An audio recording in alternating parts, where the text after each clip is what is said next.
course, a lot of companies are already climate neutral on the paper. I think this year, if there's been one topic that has been discussed fiercely, is climate neutrality, specifically offsetting via certificates. That is exactly your field, Thomas. Must have been an exciting year. Yeah, it's definitely been a hot topic, figuratively as well as I would say literally. Hot in the sense trending, and hot in the sense it's burning. So indeed, that has caught a lot of attention, and to a certain extent, I would say for good reason, because indeed offsetting is part of the solution, obviously, but it certainly, as usual, drags to this point that devils is in the details. So a lot of our work, indeed, in providing nature-based carbon removals, is to try to guide our partners and customers into, so to speak, the right carbon removal credits, because they are not all born equal, so to speak. Maybe among the criteria maybe first of all, I think it's vital to say, I love the fact that we are sitting under planes. Why we need to have this highway. Yes. That makes a lot of sense. I love it. The irony of it. No, honestly, I think the very first step is always to remember that offsetting is the end of the journey, or at least at the bottom of the journey, meaning that the very first step have to be assess whatever footprint you're having as an organization or even as individuals.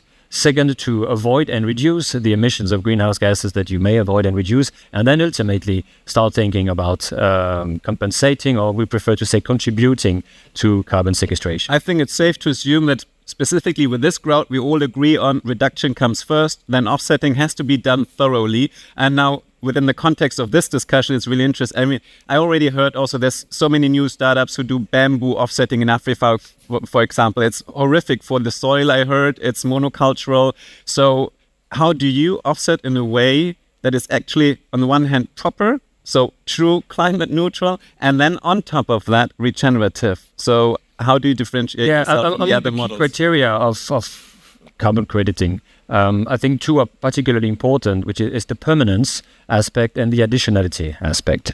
In terms of permanence, you just said it, or you showed it as well on one of your slides. I mean, a monocultural plantation that is going to be cut off entirely after 30 years and replanted and so forth has no to even negative impact in terms of biodiversity and whatever carbon is sequestered, even though it sounds optimized because it would typically be fast-growing trees, that carbon is very likely to be released in the atmosphere soon enough. So again, when you look at the permanence scenario, it's like what is the long-term impact, which is why we focus only on what we call permanent forest coverage. So whenever we reforest or afforest, so starting a new forestry project from scratch, we always, even though we have some productive activities, that's part of our business models, we aim for, again, a permanent forest coverage. So there's no clear cut, and by mixing the tree species and always going for local planting design, so you're not copy pasting one plant for the other. Species. Yeah. You have to be hyper local, you have to mix, and you have to aim for permanent. And how does it become regenerative? How do you have the additionality? The additionality comes from, again, the difference between whatever project you implement and what would have happened otherwise, right? So it is critical to look at the baseline scenario. The additionality being the net difference between your project and the baseline scenario. Everything is based on what is actually that natural baseline scenario. So we engage on degraded land, old areas, a different type of land that would naturally sequester very little carbon or CO2 from the atmosphere and start projects from there.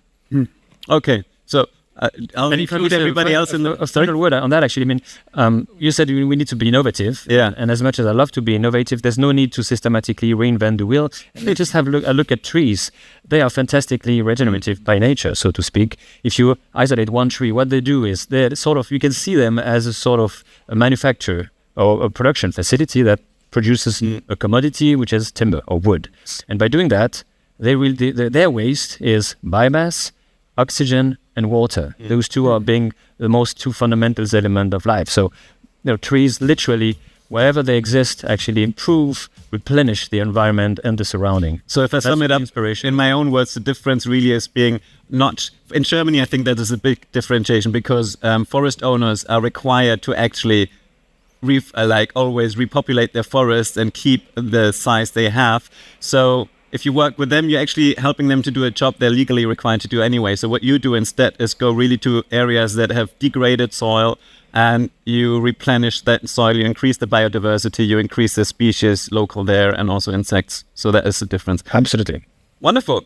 Yvonne, let's include you here. I think your scheme works in a similar way, that on your first step is you reduce waste, and then on top of that, you also add an additional effect. Maybe you can give us a quick insight in what you actually do. Thank you very much. So our business model is very simple. As when you did the introduction, you talked about what she does is that she's a food waste warrior. And the question may be, how is she actually doing this? So basically what we do is you have forests, but you can also have forests on farms. That's agroforestry. We work with farmers in Kenya who are growing fruit trees. But what happens in terms of waste is that because of the seasonality of fruits, when fruits are in season, you have plenty of fruits. And then when they're not in season, you don't have enough fruits. So you find that there's some farmers, because once they are unable to sell the fruits that they actually have, what it then means is that the trees that they had on their farms, which is basically agroforestry, they decide that they won't grow any trees anymore. But if you actually take the true trees that they have on the farm and you can add value to that fruit, and it already has a ready market for the value added product. And just to make it simple, I talk about just mangoes. If you take mangoes, they have excess mangoes, you can add value to the mangoes. We are selling the mangoes in Europe, and particularly Germany is one of our biggest customers. Then these farmers appreciate the need to keep growing the trees and other fruits that they have on their farm. Then it becomes like it's a cycle. They know that if I plant this tree, every time I have a child, I actually plant a tree. By the time the child is 7 years old, the tree is already giving fruits. From selling the fruits in the trees, I can pay for my child's school fees. But if I don't have any trees in my farm and the fruits are actually going to waste, what I'm wasting is one, the resources that were used to grow the trees. I'm wasting the future in terms of the investments that were used to actually grow the tree. But if I actually try to add value to that, then I'm actually saving the future by having the trees on the farm. So it sounds really simple, but when you think about it, when you talk about farms in Africa, let me just give you the picture. You're talking about a family that has about 3 or 4 children, and they have about 5 or so trees, so you can't get enough fruits from them. So we have to work with about 3,600 farmers. This is just my company, but we have over 7 million farmers in Africa, and about 7 in Kenya particularly, and about 72% of our economy comes from agriculture. So you can talk about, if you encourage these farmers to have trees on their farm, how much more forests are you having just within the neighborhood? And just anybody familiar with the term of agroforestry, or anybody who is not? Raise your hand if you haven't heard that word before, just to get you on board. Okay, my humble understanding of it, agroforestry means you're not building a plantage of trees that you're going to harvest, but you have an organic forest that is already a working forest, is attractive for species, but on the same hand also allows you to pluck the whatever fruits or crops you're growing. So it's very interesting. Also, there's a lot of coffee that is being planted that way, or cacao. If I may just jump on what you said and about agroforestry, one of the positive impact is that it helps connecting ecosystems. There's one thing to have, obviously, local action, but it also much more impactful if those ecosystems are somehow connected. That's how biodiversity can thrive the most. And indeed, implementing agroforestry on what otherwise would be pure agricultural areas, that possibly helps connecting ecosystems together. So that is also a very important additional benefit of agriculture. Before I come back to you, Yvonne, I just want to reference what you said earlier. So that is what word you meant when you said we need to approach it holistically. Yeah. Mm-hmm. Yeah, absolutely. And I mean, then these are 2 examples. And I know that there are some problems in Europe to go into the direction of agroforestry due to some legal issues. In other countries, that's a bit easier. But I think that is a big window of opportunity to combine things with each other. And even when I heard you talking, I thought, think of understanding the carbon offsetting activities as activities in order to create biodiversity. That's already turning the logic around, right? Mm-hmm. So that shows how you can combine the different steps and logics and planetary boundaries together. We're already entering the lively discussion. I'd like That's to, I'd great. like Yes, to add please. to that topic, because I also run a project in Kenya, and it's not only about the ecology and making things thrive. It's also about the economy, especially the local economy.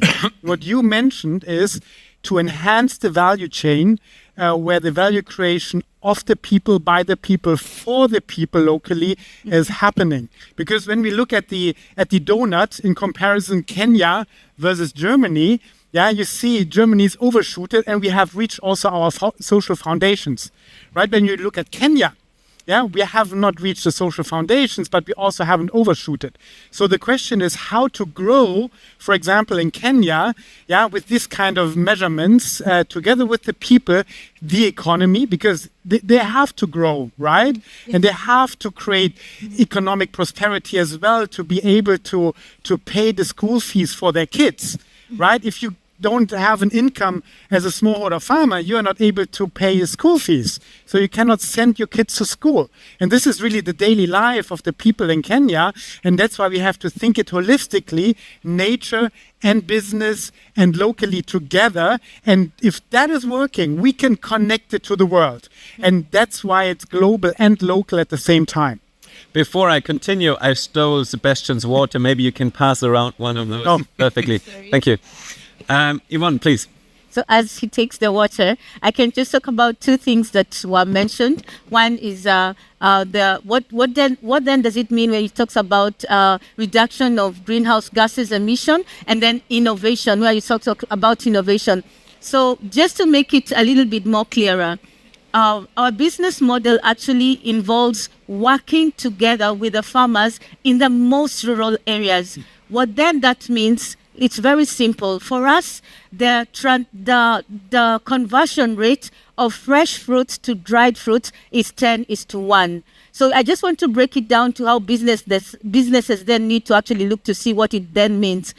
So instead of transporting 10 trucks of fresh fruit to a different destination, when we work in the rural farms, we only have to try and actually do the drying in the rural farms. It means we only transport one truck because we have reduced and compressed. So you can talk about 10 trips. So when we did our calculations, instead of doing 20 trips last year, we did 20 trips last year, instead of 215 trips. Now convert that into greenhouse emission gases and what that actually means. And when I talk about innovation, I'm just one of many other businesses that are actually working with innovation to make it different. And probably just because to save time, I would like for you, if you have the opportunity, to visit the Lab of Tomorrow stand that's in N22, where there are other business models like this one from Thailand that's actually working with bigger organizations. And what they do is that they have the employer pay for the garbage collection divided. For you here, probably you think it's normal, it's okay, garbage is always put in different classes, but it's not the same it's not the same in most developing countries. So when you have the employer actually motivating the employees to subscribe to that type of collection, you start to have different innovative models that work. So reducing waste, having innovation, but working within the local context that makes it profitable. What the business in Thailand benefits is that now the employer gets the carbon credits for actually reducing waste. So that's really working on a lot of different angles. But to sum it up, and to also to complete the picture, because we didn't mention, you start educating the farmers, you educate them about the value of the trees that are already standing there but are not being used. You help them eliminate 40% of the food waste by drying it. Yeah. What you bring is a technology, because instead of them trucking it to facilities, you have a containerized solar-powered solution that goes to the farms to dry the fruit. And you create a monetary bottom line, you create a biodiversity bottom line, and you create an educational and social bottom line. So that is regenerative on several levels. Well done. Thank you. Yeah. Perfectly said. Thank you. Could be so easy. We could do so much more of that, I think, no? Yeah. Which brings me to you, Sebastian. Now, that's a perfect example. Yeah. And that's also why do we still have those monoforestry offsetting schemes if there's so many more solutions out there? Yeah. So you founded the Initiative Regenerative Marktwirtschaft in the German-speaking region, but you're trying, on the one hand, to highlight what would be possible and already sum up companies that are doing it that way. Now we have 2 examples on stage. To be honest, if somebody would have asked me, I would have had to think a long time for me to have a company name available that I could pitch as a regenerative business model. Yeah. Are there more out there than we know of? So I think there are many, many more. And so I think your one is a perfect example. Yeah, so you're kind of a hidden gem, that we have also in Germany, all over the place, because there are local initiatives that want to thrive forward this kind of regenerative development, because they have realized if we work together with nature and our local value chains, investing into renewable energies, working together with local farmers to supply our resources, for example, for a bakery, or a brewery. So we can go into relationship, and we also kind of decouple from different market forces we otherwise have to battle with, especially on the prices. Because Give us some concrete examples so we know what you're talking about. Germany-based. So you already mentioned Wildling. So yesterday we had a salon here in Offenbach, and we had Carbonauten. And Carbonauten is doing a pyrolysis process, making out of waste, wood and other waste materials by doing this pyrolysis and creating coal. And with this coal, and you maybe know, out of coal you can make oil and gas, and out of the oil you can create all kinds of materials and plastics and so on. And so it's really a substitute for natural oil, which is also nothing else than sunlight stored in the deep soil a million years back. And we can do that now with a technology startup and doing exactly that and creating the resources in a regenerative way for our future economy. Where does the regeneration come in there? Because just for me as asking some dumb questions. Yeah, sure. But you talked about you have plant residue. So in Germany, I don't know, Holzhackschnitzel, stuff like that, for stuff that in the agro business is just a waste product. You cinder that, so it goes through heat, you create the coal. So for me, that's just stored carbon. But where does the additionality come in? So the additionality comes in that you can use the stored carbon in all kind of way where you currently use fossil energy for, right? So you can use it, for example, in agriculture, because this charcoal is a perfect example for storing nutrients, for plants in the soil. And we all know we are losing a lot of fertility in the soil. And if you bring this kind of charcoal produced that way into the soil's back end, then we can create fertile soils again. As we all know, this black soil is stored carbon. And with this charcoal, you can add a lot of nutrients and that stay in the soil. No, that makes sense. That's an important part. Sorry, just to sum it up, you have degraded land. Yes. By adding the charcoal, I think it helps to keep the moisture in the ground. The moisture, Malte Schremmer of Goldeimer explained it to me. I think they're going in the same business line now. And it helps to store the nutrients, and you regenerate the soil that farmers use. Exactly. Okay, and what's important, I guess, is the coal is not being used. The carbon is stored still. Okay. Exactly. Or the heat that is generated with the pyrolysis can be used in local heating. So the energy is not wasted. You burn, so to say, without oxygen the wood material or the organic material, and you can use the heat, so nothing is lost. Let's up the challenge. Carbonauten, Goldeimer, the greenfield impact startups that had the luxury to come up with a novel idea. They did not have the task to transform an existing business. Do you have examples of legacy businesses going regenerative? So there's a beautiful example called Reckhaus Biosites. And it's a family business here in Germany, and they're creating this pesticides for household use. So you find them in all the stores here in Germany, not only within their brand. And he was asking 10 years back, and you know him quite well, about, what can we do? Because I don't want to be a force of destroying insect and biodiversity. I want to become a force of fostering and help to thrive ecosystems and biodiversity, and especially insects. And what he then came up with is the solution of saying, okay, use this as a communication platform because people buy my stuff, and to educate the people that this is actually a bad thing to do. Yeah, and what he wants to do is really to degrow the market of these pesticides. Yeah, and started in parallel a business saying, okay, we are building for cities, areas where we can increase insect biodiversity, etc., because it all belongs together. So it's a two-folded business model, going out of the existing and also harming all the other producers, by educating the people and then building up in parallel a new business, merging out the existing one. So what's interesting is he cannibalizes his existing bad business, specifically stays in the market, prints on his product, this product is bad, don't buy it, at the same time transforms his company in an environmental service company, increasing biodiversity. That's a really cool example. Yeah.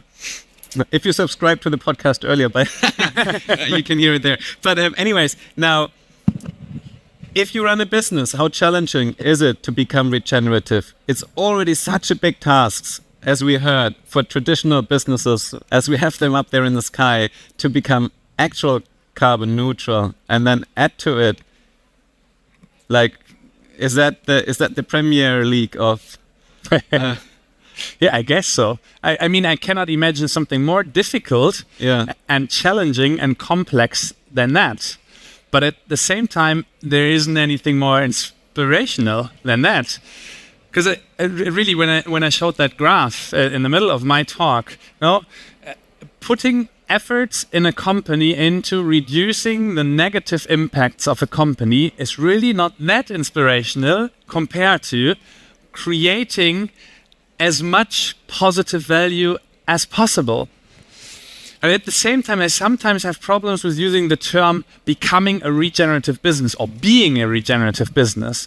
Maybe it's rather something, in German we have that nice term, Leitmotiv. A Leitmotiv which I use in order to, structure, analyze, and further develop my operation, my business models, and so on, and establish specific projects, initiatives within my business models in which I embed that logic that are really regenerative at the specific places. We say business means money. What I ran across here, Tuesday, they have a booth in there, they do delicious coffee. I just tasted it this morning. What they do is that they're the first to actually print the true cost of coffee on their marketing materials, and you see how much it actually needs to cost if it's carbon neutral. And that really increases the price and makes it to a premium product. Now, if on top of that you go regenerative, that's not only true cost, that's extraordinary cost. Or how is it? Well, does it automatically become more expensive if you go down that lane? Well, I think it depends. I think many of the logics, I mean, we heard a perfect example, at the end provide more value. And they might also, and probably really become also more profitable than others. But they are, of course, more complex to manage, and we tend to reduce complexity to the maximum very often and to look at single indicators which we try to improve. And with regard to the true costs, I mean, these are the actual costs. They are there. Yeah. That's important to mention, but they are paid by someone else than the buyer. Society, someone else, future generations, and so on. So I very, very much believe, and that's an important point, that a regenerative product is a cheaper product for everybody. Yeah. But the big question, and that remains... I'm sorry, but here you're talking vision. No, if everybody would go down that lane, it would be... on long term, it is cheaper. Yes. If we have to mitigate climate changes in the future. But at the market... It is not cheaper in the moment for the business owner running a standard chemical business in Braunschweig. So how do you talk to them? Yeah, but what's currently happening is that the prices are going up. We see the cost of CO2 is being added to the price. We see that the cost of energy is rising. And so there are costs that are changing. And the cost structures will also give an incentive to go into different routes. Yeah, and for example, if you run a bakery shop and you decided, 5 years back to go into renewable energies. Yeah, and probably everyone would say, you're completely nuts. Why are you doing that? We have all the cheap gas from Russia. Yeah, so imagine this baker, or this entrepreneur. That's also an entrepreneur. It's not a high scalable startup, but it's an entrepreneur who creates jobs, who serves the people. They have a cost structure that's absolutely competitive, and probably more competitive than other bakeries around that doesn't have taken the step. So it's more like an entrepreneurial responsibility, thinking ahead of time, being visionary, and we had that in our past as well, being visionary and taking the steps to apply this regenerative principles, or like True Stay Coffee, because in the end they're going to reduce the cost of their coffee. Right now it's high because they say, hey, we have the costs, right? But we are going to reduce it by running the project, and we are then don't have the costs anymore. And if the other ones need to pay for the costs, maybe later on, we have a cost advantage. Yeah. And now let me include Thomas back into the discussion. How does it look legislation-wise?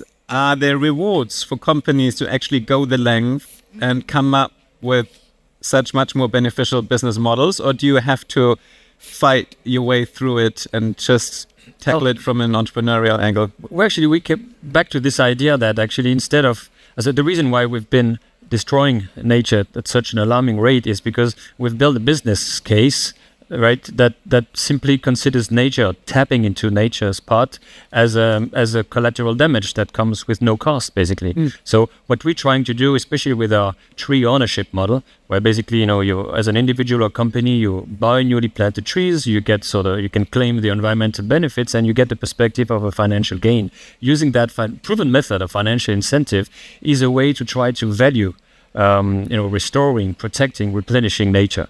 Right, and with this regard, again, it means that basically that your environmental action as a business is not a cost on your P&L anymore. It becomes an asset on your balance sheet.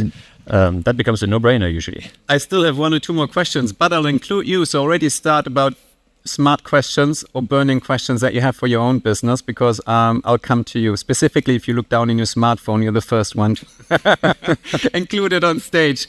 But it does come with a risk, Yvonne, no? And also for you, Thomas, if you approach farmers, if you approach landowners and you say, don't go for the standardized monocultural project that you can cash in tomorrow, but go into biodiversity, go into slow growing forests, it might take longer. It's a risk. And specifically the farmers you work with might already be at a minimum. So they do not have the resources to really invest big time. How do you mitigate that risk, and how important are long-term partnerships and reliability? Thank you for saying that. You actually used a very key term that's actually proves to be very helpful. The partnerships that you have with the farmers. So the only adjustment I'll make to your statement is we don't go to the farmers and tell them don't do this. We work together with the farmers so that it's more of collaboration to help them to see what it means. It becomes like an asset to them. It's an investment. And when you talked about it does cost a business much to actually try and come up with regenerative business models, it doesn't cost you much. It costs you everything. I would say it costs you everything, because what I would say in our own case, when I say it costs you everything, at some point when you actually start to make up the business model, there's no one who really wants to invest in that until you actually prove that it works. But what helped us was having different partners, including partners from development organizations and collaboration with the farmers. Then when you're able to show them, not tell them, when you show them and they can see the evidence that this actually works, they become your strongest collaborators. They become your strongest actually ambassadors to do what you need to do. So it's not about showing them and telling them what to do. It's working together. It's about partnerships. It's a keyword you used, which is just perfect. Would you agree, Thomas, that the regenerative business can only work if you really have an ecosystem mindset? Or Yes, and I would say, I think you wrapped it up perfectly. On top of that, I think two leverage that are not necessarily activated yet are, one, the subsidies. You mentioned subsidies into fossil fuels. Well, hell, if that could be redirected into nature-based solutions, for example, it is to some extent, but to a much larger extent, that would definitely be impactful. So that's a message to the organization and authorities out there. And second, the whole insurance part. I mean, we're talking natural assets. So those are obviously, that those comes with natural hazards. And when we talk about forestry ecosystems, there are many: fire, drought, flooding and diseases. So if the insurance world could as well, package more thorough and more extensive and more comprehensive insurance packages for those class of asset, I believe that would also help significantly, making them more valuable for the players. Very quick question before we go.